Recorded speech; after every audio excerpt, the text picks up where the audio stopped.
নিজের কাছে ভালোবেসে বসালেন, হে Junaid Jamshed, please sit down here, এখানে আমার কাছে বসুন।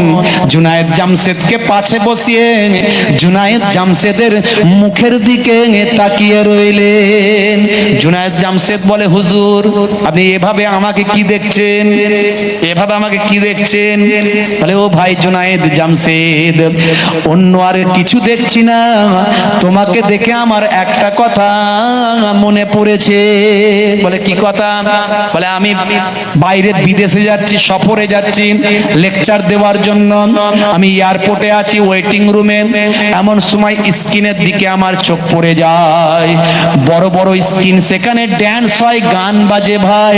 হঠাৎ করে আমার চোখটা যখন চলে যায়, আমি দেখতে পাই মুসলমানের একটা ছেলে, নাম হলো জুনায়েদ জামশেদ, ইন্টারন্যাশনাল সিঙ্গার, সে সেখানে গান করছে, নাচছে, ওই স্ক্রিনে ভেসে উঠেছে। তার সঙ্গে অল্প পরিহিতাম, অল্প পোশাক পরিহিতাম, বা আমার কিছু মহিলা স্বল্প পোশাক পরিহিতাম, কিছু মহিলা অশ্লীল ভঙ্গিমায় তারা নাচছে, ড্যান্স করছে।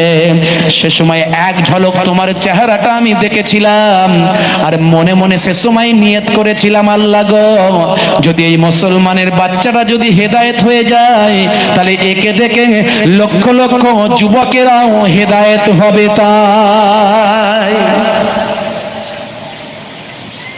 হে জুনায়েদ জামশেদ, আমার সে কথাই মনে পড়েছে। জুনায়েদ জামশেদ বলছে, হুজুর আমি কিন্তু আজকে হেদায়েত হতে আসি না, গান নাচ এগুলো হলো আমার প্যাশন, এগুলো হলো আমার স্টাইল, এগুলো হলো আমার সোর্স অফ ইনকাম, এগুলো হলো আমার সম্মানের মাধ্যম। গান নাচের জন্যই তো আমি এত ইন্টারন্যাশনাল বিখ্যাত সেলিব্রিটি, এসব আমি ছাড়তে পারবো না। আমি আপনার কাছে এসেছি হেদায়েত হবার জন্য নয়, আমি আপনার কাছে এসেছি হুজুর, আমি সেদিন আপনার বক্তব্য শুনেছি, যতক্ষণ শুনেছি ততক্ষণ মনে আমি শান্তি পেয়েছি। আমি আপনার কাছে কয়েকটি কথা জানতে চাই, এর জন্য আমি জুনায়েদ জামশেদ এসে হাজিরা দিয়েছি। হুজুর বলেন, বাবা কি জানতে চাও? বলে, হুজুর বলুন তো দেখি আমার সব আছে কি নাই? বলে, হ্যাঁ আমি কোটি কোটি টাকার মালিক, কয়েকশো কোটি টাকার আমি মালিক, আমার পৃথিবী বিখ্যাত বিখ্যাত গাড়িগুলো আছে, আমার হাইফাই বাংলো আছে, ধাঁধা লাগানো দেখার মতো বাংলো আছে, পৃথিবীর যে কোনো নারী আমার সঙ্গে দিন রাত কাটাতে চায়, পৃথিবীর যে কোনো নারী আমার সঙ্গে সময় কাটাতে চায়। তাহলে হুজুর আমার কি নাই? গাড়ি আছে, বাড়ি আছে, সম্পত্তি আছে, অর্থ আছে, নারী আছে। বলে, হ্যাঁ। তাহলে অসুবিধা কোথায়? বলে, অসুবিধা হলো হুজুর আমি মনের শান্তি পাই নাই। সব আছে কিন্তু মনে শান্তি নাই, হৃদয়ে শান্তি নাই।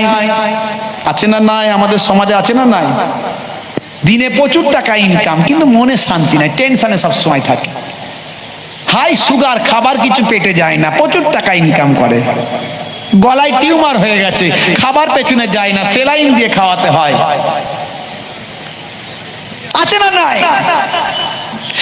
বন্ধুরা আমার, তরুণ যুবকেরা আমার, আল্লাহর আলেম বান্দা বলেন, হে জুনায়েদ জামশেদ, শুনে রেখে দাও, জেনে রেখে দাও, মানুষের জীবনে শান্তি হলো দু ধরনের, একটা হলো জিসমানি শান্তি, আর একটা হলো রুহানি শান্তি।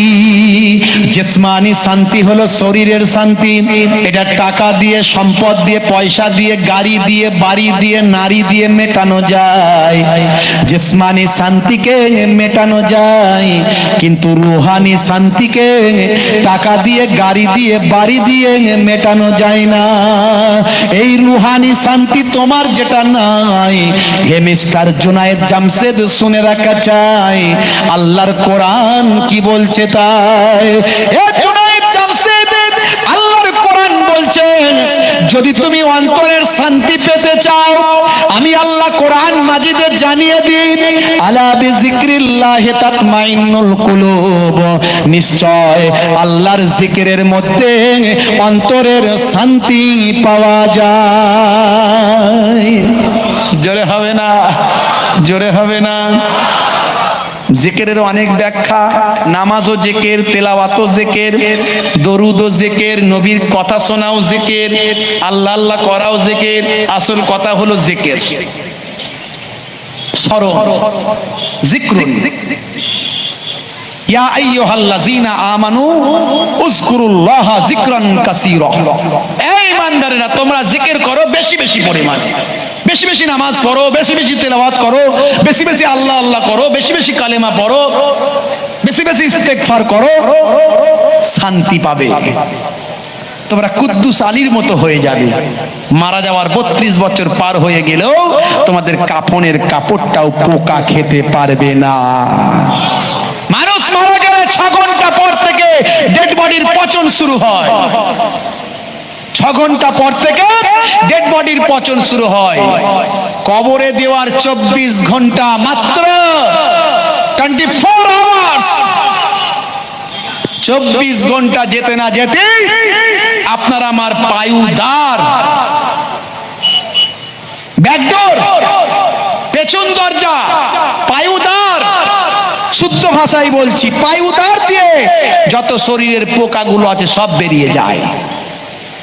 ওই মরা ডেড বডির ভিতরে পোকা থাকবে না, বেরিয়ে যাবে। পোকাগুলো বেরিয়ে ওই আপনার যে কবরে ঢুকানো হয়েছে এদিক ওদিক থেকে বেরিয়ে আরো পোকা মাকড় সব সংগ্রহ করবে। বলবে আয় বন্ধুরা তাড়াতাড়ি আয়, একসঙ্গে বড় খাদ্য পেয়েছি, মিলেমিশে খাই। হ্যাঁ, 24 ঘন্টা পার হতে না হতেই, 3 দিন যেতে না যেতেই, মাত্র 3 ডেজ, 3 দিন যেতে না যেতেই আপনার আমার নাকটা প্রথম বসে যাবে, নাকটা পচে যাবে, নাকটা বসে যাবে। 6 দিনের মাথায় নখগুলো সব খুলে খুলে পড়ে যাবে। 9 দিনের মাথায় চুল টুল যা আছে লোম টোম সব ঝরে ঝাড়ে চলে যাবে, শেষ। 17 দিন, 17 দিন যেতে না যেতেই পেটটা দুম করে ফেটে যাবে। এতদিন একটু কষ্ট করে তাদের খাদ্যের ব্যবস্থা হয়েছিল, এবারে পেট ফেটে যাওয়ার পরে খাবার সামনে এসে শুধু রেডি হয়ে গেছে, খালি পেট ভরে খেলেই হয়। অনেক ততক্ষণে অনেক পোকামাকড় এসে হাজির হয়েছে, সব আরাম করে একবারে চষে চাষে এদিক উদিক করে হামড়ে দুমড়ে আপনাকে খাবে, আমাকে খাবে। যদি মানুষের মতো কুদ্দুস আলী যদি না হতে পারি, ওই কুদ্দুস আলীর মতো যদি না হতে পারি, আপনাকেও খাবে, আমাকেও খাবে। একটু কল্পনা করুন, শুধু ভাবুন, একটু ভাবার জায়গা এটা, এটা ভাবার জায়গা, চিন্তা করার জায়গা, পরিবর্তনের জায়গা। ওয়াজ শুনলাম, চলে গেলাম, মাতাল মাতালি রয়ে গেল, সুদখোর সুদখোরি রয়ে গেল, জেনাখোর প্রতিদিন যেমন জেনা করে, সুযোগ পেলি সে জেনা করতে রইল, লটারিখোর লটারির টিকিট কাটতে রইল। তাহলে ওয়াজ শুনে কি লাভ হলো? ফার্স্ট গিয়ারে যেতে চাই, গাড়ি ব্যাক গিয়ারে পেছনে যায়। 17 দিনে পেটটা ফেটে যাবে। মাত্র 90 দিন, 90 ডেজ, 90 দিনের মধ্যে শরীরের গোস্ত পোস্ত যা আছে, গোস্ত চর্বি টর্বি যা আছে সব খেয়ে ফিনিশ করে দেবে। আর মাত্র 365 দিন, 1 বছরের মাথায় আপনার আমার হাড় হাড্ডি গুলো বেশিরভাগটাই ফাঁকা হয়ে যাবে, কিছু থাকবে না, গুঁড়ো গাড়া কিছু থাকতে পারে। কিসের এত লাপালাপি? কিসের এত সম্পত্তির বাহাদুরি? জমিনে কেন পা ঠুকে ঠুকে চলছো? কেন বডি শরীরের বাহাদুরি দেখাচ্ছ? এক থাপ্পড় দেবো, পাপ্পড় ভাজা খাইয়ে দেবো। মানি ব্যাগটা খুলে দেখাচ্ছে, দেখেছিস? অ্যাক্সিস ব্যাংকের এটিএম, ইউনাইটেডের এটিএম, এলাহাবাদের এটিএম, ইউবিআই এর এটিএম, ইন্ডিয়ান ব্যাংকের এটিএম। টাকা দিয়ে ঢাকা ফেলে দেবো। কেন বলছো? মানুষ মরে গেলে সব শেষ, ওলি আল্লাহ হয়ে যাও। মরিলেও মরা নহে যদি লোকে ঘষে, বাঁচিয়া কি ফল তার যদি লোকে দোষে। মরিলেও মরা নয় যদি লোকে সুনাম করে, বেঁচে থেকে কি লাভ যদি লোকে দুর্নাম করে। যখন জন্ম তুমি নিয়েছিলে ভবে, তুমি মাত্র কেঁদেছিলে, হেসেছিল সবে। এমন জীবন হবে মরিতে করিবে গঠন, মরণে হাসিবে তুমি, কাঁদিবে ভুবন। এই ইন্তেকালটা আপনার আমার মুজাদ্দিদুজ্জামানের ইন্তেকাল। বড় হুজুর, মেজে হুজুর, সেজে হুজুর, ন হুজুর, ছোট হুজুর, পীরনগর হুজুর, বসিরহাট আল্লামা হুজুর, ফকির সাহেব হুজুর, এগুলো আল্লাহর ওলিদের মত। হে যুব সমাজ, আমি হাত জোর করে বলে যাই, পেচ্ছাপ করে পানি নিন, অপবিত্র থাকবে না, রাস্তার ঘাটে নিজেদের সম্মানকে নষ্ট করবে না। হে যুব সমাজ, রাস্তার ধারে কে কোন দিকে আছে দেখার দরকার নাই। তোমার হায়া, শরমকে, লজ্জাকে তুমি ঠেলে দিয়ে দাঁড়ালে আর দমকলের পানি ক্লিয়ার করে বেরিয়ে গেলে, এদিক ওদিক তাকালে না। মনে রাখবে, বেশিরভাগ কবরে আযাব হয়, রাসূল বলছেন, পেচ্ছাপ করে পবিত্র না হওয়ার কারণে। বেশিরভাগ কবরের আযাব হয় পেচ্ছাপ করে পবিত্র না হওয়ার কারণে। ওয়ায়ামসি বিন নামিমা, আর বলা হয়েছে 2 নাম্বার চগলখড়ি করার কারণে। চগলখড়, এর কথা ওকে লাগায়, ওর কথা তাকে লাগায়, ওর কথা ওকে লাগায়, ওর কথা তাকে লাগায়। আছে না নাই? আমাদের সমাজে আছে না নাই? হ্যাঁ। বন্ধুরা আমার, তরুণ যুবকেরা আমার, হে আমার মুরব্বিয়ানেরা, শেষ করবার বেশি লম্বা নয়, খালি এটুকু বলে দিই, হে মুসলমান একটুখানি খেয়াল করুন, হে তরুণ যুবকেরা একটুখানি লক্ষ্য করুন। এমন সময় জুনায়েদ জামশেদ সে সময় যখন বললেন, তখন আল্লাহর মাহবুব বান্দা, আলেম বান্দা বলেছিলেন, হে জুনায়েদ জামশেদ শুনে রেখে দাও, যদি তুমি অন্তরের শান্তি পেতে চাও, যদি তুমি কালবের শান্তি পেতে চাও, হে জুনায়েদ জামশেদ আল্লাহর জিকিরে মশগুল হয়ে যাও। জানি তুমি পারবে কি পারবে না, তবে এতদিন তো বিভিন্ন ভাবে নিজের তোমার শরীরের শান্তি দিলেন, জিসমানি শান্তি লাভ করলেন। এবার জুনায়েদ জামশেদ তুমি চাইলে একটু রুহানি শান্তি পেতে পারো। এ তরুণ যুবকেরা, জুনায়েদ জামশেদের এমন কিছু বক্তব্য শোনালেন, ওই আল্লাহর আলেম বান্দার বক্তব্য শুনে, জান্নাত জাহান্নামের কথা শুনে, হেদায়েতের বাণী শুনে, বিশ্বনবীর আখলাক চরিত্রের কথা শুনে জুনায়েদ জামশেদের হৃদয়টা পরিবর্তন হয়ে গেল। যতক্ষণ আল্লাহ আল্লাহ রাসূলের কথা শুনলো, তার হৃদয়ে অনেক শান্তি প্রশান্তি অনুভব হলো। জুনায়েদ জামশেদ বলে, আমি অন্তরের শান্তি সব সময় পেতে চাই, তাহলে আল্লাহর জিকিরে মশগুল হতে হবে ভাই। তাহলে কি করা যায়? আল্লাহর আলেম বান্দা বলেন, তওবা ইস্তেগফার করেন, সমস্ত কিছু ত্যাগ করে আল্লাহ আল্লাহ রাসূলের পথে আসা চাই। জুনায়েদ জামশেদ বলল, আমি রাজি আছি হুজুর, তাহলে কি করব? বলে, তওবা পড়ো, ইস্তেগফার করো। তওবা ইস্তেগফার পড়তে শুরু করে দেয়। আল্লাহর আলেম বান্দার হাতে তওবা করে জুনায়েদ জামশেদ তওবা করে আল্লাহর আলেম বান্দার কাছে তওবা করে নিয়ে, হে তরুণ যুবকেরা, জুনায়েদ জামশেদ হেদায়েতের বাণী নাই, হুজুর তাহলে আমি এখন কি করব? হে জুনায়েদ জামশেদ, তুমি ব্যবসা করো। মিফতাহুদ দাওলাতে ফাহুয়াত তিজারা, ধনের চাবিকাঠি হলো হালাল ব্যবসা। এতদিন তুমি গান করে, বিভিন্ন ভাবে ড্যান্স করে, বিভিন্ন ভাবে তুমি ইনকাম করেছো, কোটি কোটি টাকার সম্পত্তির মালিক হয়েছো। হে জুনায়েদ জামশেদ, তুমি সবকিছু ছেড়ে দাও, দিয়ে সঠিক পথে ফিরে আসো, মেহনত করো, ইনকাম করো। তোমার হাত দিয়েছে মাবুদ আল্লাহ, তোমার ব্রেন দিয়েছে মাবুদ আল্লাহ, তোমার পা দিয়েছে, শরীর দিয়েছে, বুদ্ধি খাটাও।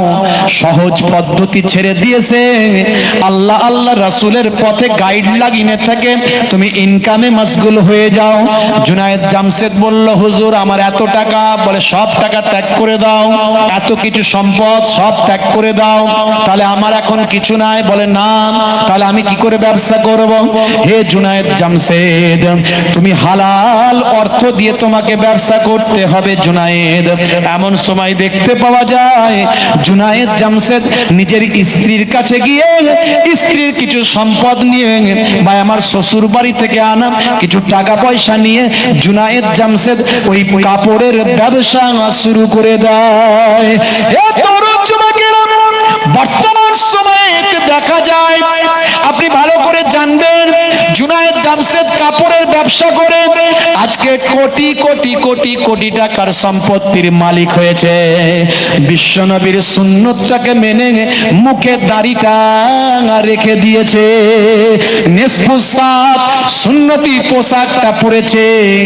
মাঝে মাঝে তার কণ্ঠটা হলো শিল্পীর কণ্ঠ, যখন ইচ্ছা যায় নবীর প্রশংসা হয়, ওলিদের প্রশংসা হয়, না তার গজল গেয়ে দিয়েছে। সেই হলো জুনায়েদ জামশেদ, বর্তমানে একজন আল্লাহর নেক বান্দা হয়ে গিয়েছে। বাস্তব উদাহরণ আপনাকে দিলাম। মুসলমান সেই বিশ্ব নবীর শিষ্য হয়ে যান। আর দেরি করব না, আসুন বন্ধুরা আমার, আজকে প্রতিজ্ঞা করে নিন। এই মঠবাড়ির হাজার হাজার মানুষ এখানে আমরা আছি, সারা রাস্তায় মানুষ, আজকে প্রতিজ্ঞা করুন যারা আমার বক্তব্য শুনলেন বিশ্ব নবীর শিষ্য হয়ে যাবেন, নবীকে নেতা বলে মানুন। আজকে চারিদিকে অশান্তি চলছে, অশান্তির আগুন দাউ দাউ করে জ্বলছে। হাই রে হাই, আজকে মুসলমান তোমার নিরাপত্তা কোথায়? সংখ্যালঘু তোমার নিরাপত্তা কোথায়? বাংলাদেশের সংখ্যালঘুদের নিরাপত্তা কোথায়? ত্রিপুরার সংখ্যালঘুদের নিরাপত্তা কোথায়? আসামের সংখ্যালঘুদের নিরাপত্তা কোথায়? গুজরাটের সংখ্যালঘুদের নিরাপত্তা কোথায়? আজকে চারিদিকে তাকিয়ে দেখো, একদিকে সংখ্যালঘু মুসলমান, দলিত, আদিবাসী আজকে নির্যাতিত, নিষ্পেষিত। সারা পৃথিবীতে আজকে যে যেখানে সংখ্যালঘু সে সেখানে আজকে অত্যাচারিত হচ্ছে। আজকে তুমি দলবাজি, গোষ্ঠীবাজি, দাঙ্গাবাজি, হাঙ্গামাবাজি এসব করার সময় নয়। বড় দুঃখ লাগে, মাঝে মাঝে আমাদের এই পশ্চিমবঙ্গেও দেখতে পাই, এই বাংলা সোনার বাংলা, সম্প্রীতির বাংলা, ভ্রাতৃত্বের বাংলা, নজরুল ইসলামের বাংলা, স্বামী বিবেকানন্দের বাংলা, রামকৃষ্ণ পরমহংসদেবের বাংলা, ফুরফুরা শরীফ মুজাদ্দিদুজ্জামানের বাংলা। এই বাংলাতে যখন মাঝে মাঝে আমরা শুনি, মিডিয়ায় দেখি, এই ক্যানিং একটা ঘটনা ঘটেছে কয়েকদিন আগে, আপনারা দেখেছেন। একটা ছেলে, তার মুখের বিবৃতিটা আমি শুনেছি ভিডিওতে, রাস্তা দিয়ে আসছিল রাতের বেলা, খেলা দেখে ফিরছিল, কিছু দুষ্কৃতী তাকে ধরে রাস্তায় মারধর করে ভাই আমার প্রচন্ড পরিমাণে মেরেছে। যখন আমার এই বাংলার দিকে লক্ষ্য রাখি, দেখি এই বাংলা সোনার বাংলায় আজকে বাংলার মাননীয় মুখ্যমন্ত্রী, আমাদের অভিভাবক, তাকে আমরা সম্মান করি, রেসপেক্ট করি। তিনি বাংলার বুকে অনেক নতুন নতুন প্রকল্প নিয়ে এসেছেন। বাংলার মানুষের ঘরে ঘরে তিনি সমানভাবে পৌঁছে দিয়েছেন। সম্প্রীতির কথা বলেন, ভ্রাতৃত্বের কথা বলেন, তাকে আমরা রেসপেক্ট করি। যখন কোনো অন্যায় ঘটনা ঘটে, আমরা দেখেছি বাংলাদেশের ঘটনার পরে কিছু মানুষ এই বাংলার বুকে অশান্তি লাগানোর জন্য ফেসবুক, ইউটিউবে বিভিন্ন ভাবে ভাই আমার অশ্লীল ছবি, অশ্লীল কার্টুন, অশ্লীল ভিডিও পোস্ট করার চেষ্টা করেছে। এই বাংলার পুলিশ, এই বাংলার পুলিশ, তাদের আমি স্যালুট জানাই, সম্মান করি। তারা দ্রুত পদক্ষেপ নিয়েছে এবং দাঙ্গা হাঙ্গামা বন্ধ করেছে। অথচ আবার যখন এই পুলিশের ভূমিকা কিছু কিছু জায়গায় আমরা দেখতে পাই, ওই ছেলেটি বলছে পুলিশ এসে দেখে চলে গেল, আমাকে ছাড়ালো না। এটা শুনে ব্যথিত হলাম, কষ্ট পেলাম। আমি আপনাদের বলে দিয়ে যাই, আপনাদের ভয় পাওয়ার কিছু নাই। হিন্দুকে ভালোবাসুন, মুসলিমকে ভালোবাসুন, শান্তি সম্প্রীতিকে ভালোবাসুন, প্রশাসনের সঙ্গে সহযোগিতা করবেন, কোন রকম অন্যায় পদক্ষেপ কখনো নেবেন না, সরকারি গাইডলাইনের বাইরে কখনো যাবেন না। আমি একটা সংগঠনের মধ্যে আছি, আপনারা জানেন, বঙ্গীয় সংখ্যালঘু বুদ্ধিজীবী মঞ্চ। সারা পশ্চিমবঙ্গের বিভিন্ন জায়গায় ভাই আমার একেবারে লড়াকু ভাবে কাজ করে চলেছে। এই সংগঠনের রাজ্যব্যাপী স্তরে আমি আছি, রাজ্যের দায়িত্বে আছি, অ্যাসিস্ট্যান্ট জেনারেল সেক্রেটারি। আর আমার যে সভাপতি আছেন তিনি হলেন অধ্যাপক ওয়াজুল হক, যিনি রাজ্যের বিভিন্ন দপ্তরে আছেন, রাজ্যের কোর কমিটিতে আছেন, ম্যানেজমেন্ট কমিটিতে আছেন, শিক্ষা দপ্তরে আছেন, স্বাস্থ্য দপ্তরে আছেন। আমরা বলি সংখ্যালঘুদের উপরে অত্যাচার, দলিতদের উপর অত্যাচার, আদিবাসীদের উপর অত্যাচার যদি আমরা জানতে পারি, তারা যদি আমাদের কাছে শরণ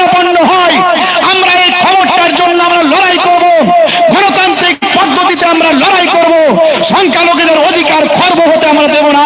কোনোভাবে আমরা এই খবরটা আমরা প্রয়োজন হলে, আমরা জানি কিছু মানুষ ভাই আমার রাজ্যের বদনাম করার চেষ্টা করছে বিভিন্ন ডিপার্টমেন্টে থেকে, নামগুলো আমাদের দিন, আমরা কথা দিচ্ছি অধ্যাপক সাহেবের মাধ্যমে রাজ্যের মুখ্যমন্ত্রীর কাছে পৌঁছে দেওয়ার দায়িত্ব আমি নিজে মহিবুল্লাহ হুসাইনি নিয়ে গেলাম। আপনাদের আজও বলে দিয়ে যাই, আপনারা সংঘবদ্ধভাবে থাকুন, মানুষকে ভালোবাসুন, অন্যায়ের বিরুদ্ধে প্রতিবাদ করুন। আমি বলবো সেটা যেন গণতান্ত্রিক পদ্ধতিতে হয়, সাংবিধানিক পদ্ধতিতে হয়, কখনো আইনকে হাতে তুলে দেবেন না। আমি এটুকুই আপনাদের কাছে অনুরোধ করব, কোন রকম প্রলোভনে পা দেবেন না। সারা পশ্চিমবঙ্গের সব জায়গায় ভাই আমার এখন একদিকে হিন্দু ভাইদের দিওয়ালি, দুর্গাপুজো, বিভিন্ন রকম অনুষ্ঠান তারা করছেন, করে যাচ্ছেন, একের পর এক পুজো পার্বণ আছে, চলছে। আবার একই সঙ্গে আমাদের মুসলমান ভাইদের চলছে বিনাদুন নবীর ইসালে, সব আমরা খুব সুন্দরভাবে পালন করছি মাশাআল্লাহ। এই মিলেমিশে চলার নামই তো বাংলা, জোরে বলুন সুবহানাল্লাহ। আসুন আমি আরেকবার দাঁড়িয়ে ভক্তি ভরে বিশ্ব নবীর উপর সালাতু ওয়াস সালামের নজরানা পেশ করি। ইয়া নবী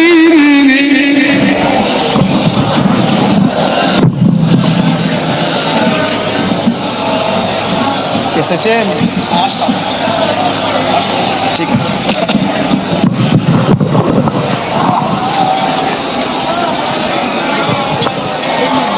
মানে আমার ওই ইয়ে আসছেন না, কি নাম জানো, সাইফুল্লাহ আকুইন্দি সাহেব, তাই তো? কি নাম বলেন, আমি বলে দেব। আচ্ছা মাশাআল্লাহ, আমার পরে ওলামা হযরত একজন আসছেন মাশাআল্লাহ, ওনার নামটা সাইফুল্লাহ সাহেব। যাই হোক মাশাআল্লাহ, সাইফুল্লাহ সাহেব আসছেন, কোথায় বাড়িটা জানো না, বাসন্তী সাইফুল্লাহ সাহেব মাশাআল্লাহ, উনি আসছেন, আমার পরে ওয়াজ নসিহত করবেন। আপনাকেও চলে যাবেন না, ধীরে সুস্থে থাকো। আখেরি মোনাজাত করবেন আওলাদে মুজাদ্দিদুজ জামান, আমার মামাজান হুজুর পীর কেবলা, বড্ড ভালোবাসেন, জি হ্যাঁ, বড্ড মহাব্বত করেন, আল্লাহর ওলি মানুষ বাবা।